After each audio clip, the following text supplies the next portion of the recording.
Welcome to రాజనీతి. Guntur parliament సభ్యుడు గల్లా జయదేవ్ గారి గురించి రెండు తెలుగు రాష్ట్రాల్లో అందరికీ తెలుసు. జయదేవ్ గారి తండ్రి గల్లా రామచంద్రనాయుడు అమెరికాలో చదువుకుని 1980వ దశకంలో తిరుపతి సమీపంలో కరకంబాడిలో అమర్రాజా కంపెనీని ప్రారంభించారు. ఈ కంపెనీ బ్యాటరీలు, ప్యాకేజ్ ఫుడ్స్, ఎలక్ట్రానిక్ వస్తువులను ఉత్పత్తి చేస్తుంది. ఈ కంపెనీ ప్రెమిసెస్లో దాదాపు 15,000 మందికి పైగా ఉద్యోగులు పనిచేస్తూ ఉన్నారు. జయదేవ్ తల్లి గల్లా అరుణ్ కుమార్ కూడా ఆవిడ మాజీ మంత్రి, వైఎస్ రాజశేఖర రెడ్డి మంత్రివర్గంలో, ఆ తర్వాత నల్లారి కిరణ్ కుమార్ రెడ్డి, రోషే గారి మంత్రివర్గాల్లో మంత్రిగా పనిచేశారు. ఇక దివంగత సూపర్ స్టార్ కృష్ణ గారి కుమార్తెనే ఈ జయదేవ్ గారు వివాహం చేసుకున్నారు. ఈయన తాత రాజగోపాల్ నాయుడు, తల్లి అరుణ్ కుమారి, వీళ్ళిద్దరూ కూడా రాజకీయాల్లో ఉన్నారు. వీళ్ళ వారసుడుగా ఈయన రాజకీయాల్లోకి వచ్చారు. గుంటూరు నుంచి 2 సార్లు లోక్సభకు ప్రాతినిధ్యం వహించారు. తండ్రి తర్వాత అమర్రాజా కంపెనీలను ఆయనే చూసుకుంటా ఉన్నారు. రాజకీయాల్లో కూడా మంచి పేరు తెచ్చుకున్నారు. నియోజకవర్గంలో కొన్ని గ్రామాలను దత్తత తీసుకున్నారు. అక్కడ అభివృద్ధి కార్యక్రమాలు కూడా నిర్వహిస్తూ ఉన్నారు. గుంటూరు వాణిని, ఆంధ్రప్రదేశ్ ప్రజల సమస్యలను లోక్సభలో సమర్థవంతంగా వినిపించారు. అలాంటి జయదేవ్ ఇప్పుడు రాజకీయాల నుంచి తప్పుకోవటం దేశ రాష్ట్ర రాజకీయాల్లో దిగజారిపోతున్న విలువలకు అద్దం పట్టింది. జయదేవ్ తాత్కాలిక విరామం అని చెబుతున్నప్పటికీ ఆయన లాంటి వ్యక్తిత్వం గలవారు, నిజాయితీ పరులు రాజకీయాల్లో మనలేని వాతావరణం ఏర్పడింది. అవినీతి, కుంభకోణాలు, భూ కబ్జాలు, హత్యలు చేస్తున్న వాళ్ళు, మట్కాలు నిర్వహించేవాళ్ళు నిస్సిగ్గుగా రాజకీయాలు చేస్తుంటే జయదేవ్ లాంటి వాళ్ళు ఇలా తప్పుకోవటం సమాజానికి మంచిది కాదు. ఈ దేశంలో నిజాయితీగా వ్యాపారాలు చేస్తున్న వారిలో గల్లా కుటుంబం ఒకటి. దేశంలో అత్యధికంగా ట్యాక్సులు కడుతున్న కంపెనీల్లో అమర్రాజా కంపెనీ ఒకటి. ఇవాళ మనం చాలామందిని చూస్తున్నాం. ప్రభుత్వాల అండతో రాత్రికి రాత్రి ప్రపంచ కోటీశ్వరులైన వాళ్ళని చూస్తున్నాం. అదాని అడ్డగోలుగా పెరగటం వెనక గుజరాతీ ద్వయం నరేంద్ర మోడీ, అమిత్ షాల హస్తం లేదని ఎవరైనా చెప్పగలరా? వీళ్ళిద్దరు అండతోనే దక్షిణ భారతదేశ తీరాన్ని అదాని చెరబట్టాడన్న సంగతి తెలియంది ఎవరికి? ఏపీ ముఖ్యమంత్రి జగన్మోహన్ రెడ్డి గంగవరం పోర్టులో 1,000 కోట్ల విలువైన ప్రభుత్వ వాటాను కారు చౌకగా కేవలం 600 కోట్లకే ఈ అదానికి అమ్మేశాడు. ఈ అదాని ఒక ఉదాహరణ మాత్రమే. ఇలాంటి వాళ్ళు దేశంలో చాలామంది ఉన్నారు. కానీ అమర్రాజా కంపెనీలాగా నిజాయితీగా నిర్వహణ జరుగుతున్న కంపెనీలు భారతదేశం లాంటి దేశంలో చాలా తక్కువగా ఉంటాయి. ఈ కంపెనీ ఎక్కడా నిబంధనలు ఉల్లంఘించలేదు, అధికారం ప్రాపకంతో ఎదగలేదు. అయినా కూడా గత 5 ఏళ్లుగా ఆ గ్రూప్ ఒడిదుడుకులు ఎదుర్కోవాల్సి వచ్చింది. జయదేవ్ రాష్ట్రం కోసం లోక్సభలో ప్రధానమంత్రిని నిలదీసినందుకు భారతీయ రైల్వేలకు బ్యాటరీలు సప్లై చేసే కాంట్రాక్ట్ను ఈ కంపెనీ కోల్పోవాల్సి వచ్చింది.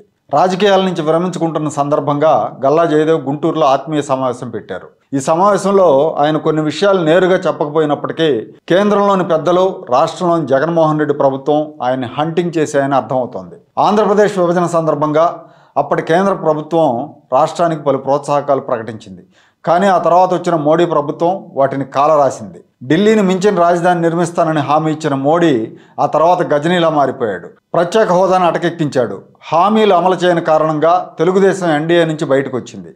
ఆ సందర్భంగా పార్లమెంట్లో జరిగిన చర్చలో గల్లా జయదేవ్ ఏపీ ఎంపీగా తన బాధ్యతను సమర్థవంతంగా నిర్వర్తించారు. ఆంధ్రప్రదేశ్ కేంద్రం చేసిన అన్యాయం మీద ప్రధానమంత్రిని నిలదీశారు. అద్భుతమైన ఇంగ్లీష్ ప్రసంగంలో దేశ ప్రధానమంత్రిని నిలదీయటాన్ని దేశమంతా చూసింది, అర్థం చేసుకుంది. 25 మంది ఎంపీలను ఇస్తే పొడుస్తాన్న జగన్మోహన్ రెడ్డి గారి ఎంపీలంతా కలిపినా కూడా ఈ గల్లా జయదేవ్ ఒక్కడికి సరిపోరు. జయదేవ్ ప్రధాని మీద విమర్శలు చేయడంతో ఆయన పగబట్టారు. ఈ ప్రధానమంత్రి జవహర్లాల్ నెహ్రూ, అటల్ బిహారీ వాజ్పేయి లాగా స్టేట్స్మెన్ కాదు. తనను విమర్శించిన వాళ్ళని గుర్తుపెట్టుకుని వెంటాడి వేధించే నాటు గ్రామస్థాయి నాయకుడి టైప్ మనస్తత్వం ఈ ప్రధానమంత్రిది. తన చేతిలో ఆయుధాలుగా ఉన్న సిబిఐ, ఈడీలను ఉసుగొలిపాడు. ఏపీ కోసం గట్టిగా పోరాటం చేసినందుకు అమర్రాజా 2 సార్లు ఈడీ విచారణ ఎదుర్కోవాల్సి వచ్చిందని జయదేవ్ స్వయంగా చెప్పారు. వ్యాపారాలన్నింటినీ భూతద్దంతో స్కానింగ్ చేస్తున్నారని, తమ ఫోన్లను ట్యాపింగ్ కూడా చేస్తున్నారని ఆయన చెప్పారు. రాష్ట్రంలో కూడా జగన్ ప్రభుత్వం అమర్రాజా కంపెనీకి నోటీసులు ఇచ్చింది. ఈ కంపెనీ వల్ల కాలుష్యం పెరిగిపోతోందని, ఈ కంపెనీని వెంటనే మూసేయాలని ఏపీ ప్రభుత్వం ఉత్తర్వులు ఇచ్చింది. మనం గవర్నమెంట్ నుంచి బయట వచ్చేసి నో కాన్ఫిడెన్స్ మోషన్ పెట్టినప్పుడు కూడా ఆ no confidence motion lead speaker నేనే 1 గంట మాట్లాడేది కూడా జరిగింది. దానివల్ల 2 సార్లు ఈడీ నన్ను పిలిపించి 8 అవర్స్ ఒకసారి, 10 అవర్స్ ఒకసారి ఇంటెరిగేషన్ కూడా జరిగింది. ఎందుకంటే నో రిఫండ్ కాబట్టి. ఇప్పుడు కూడా all businesses are under scanner. ఈ ఈడీ అయినా సిబిఐ అయినా వీళ్ళందరూ కూడా ఇప్పుడు కూడా బిజినెస్ అయినా నా ఫోన్స్ అయినా ఇవన్నీ ట్యాప్ చేస్తూ ఉంటారు. వీళ్ళు కోర్టుకు వెళ్ళి స్టే తెచ్చుకున్నారు కాబట్టి సరిపోయింది, కానీ లేకపోతే 15,000 మంది ఉద్యోగులు ఉన్న కంపెనీ మూతపడేది. జగన్ గ్యాంగ్ దెబ్బకు తిరుపతి సమీపంలో విస్తరించాలనుకున్న అమర్ రాజా ప్లాంట్ను జయదేవ్ తెలంగాణ రాష్ట్రానికి తరలించారు. తెలంగాణలో 25,000 కోట్లు పెట్టుబడి పెట్టి 10,000 మందికి ఉద్యోగ అవకాశాలు కల్పించారు. వ్యాపారాలకు అన్ని అనుమతులు ఉన్నా కూడా వేధిస్తున్నారని, తన బలాలైన నీతి నిజాయితీలు రాజకీయాల వల్ల బలహీనంగా మారిపోవటం ఇష్టం లేకనే రాజకీయాల నుంచి వైదొలుగుతున్నానని జయదేవ్ స్పష్టంగా చెప్పారు. ఇలాంటి ప్రతీకార రాజకీయాలు నడుస్తున్న పరిస్థితుల్లో గుంటూరు ప్రజా గొంతుకుగా ఉండలేనేమోనన్న అనుమానంతోనే తప్పుకుంటున్నానని జయదేవ్ చెప్పారు.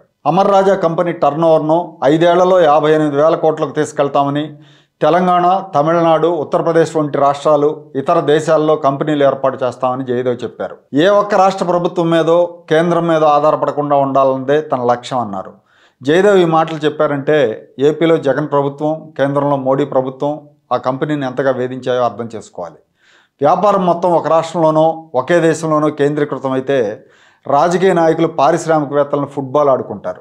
అది కూడా మోడీ లాంటి వ్యక్తి ప్రధానమంత్రిగా, జగన్ లాంటి ఉన్మాది ముఖ్యమంత్రిగా ఉన్న చోట ఇంకా ఘోరమైన పరిస్థితులు ఉంటాయి.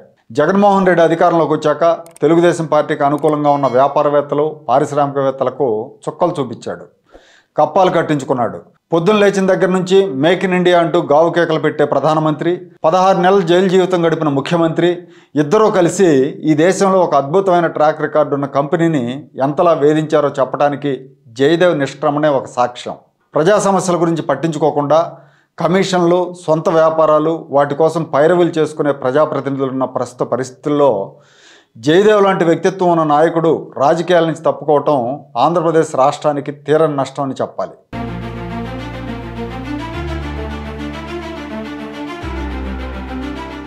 Like, share and subscribe to Rajaniti channel.